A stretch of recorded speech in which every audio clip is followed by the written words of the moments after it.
Just be careful when you do a copy paste, as it can result in errors. So here we've created a little model, and you'll see our revenue. If you look at what it's looking at, you'll see it seems to be correctly doing everything. Cost of sales, so that looks good.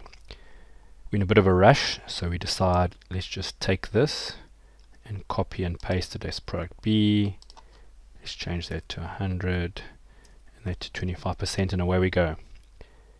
If you now look though where it's looking, you'll notice that it's still looking at this price per unit.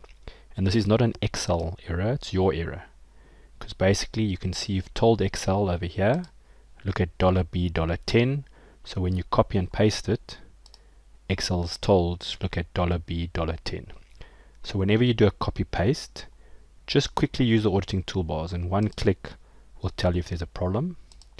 Or click on one of the inputs you've just changed. So we change that to 100 and click trace dependence, and it will warn you that that's not being used, and that should immediately warn you to look carefully at what's happening with your dollar signs.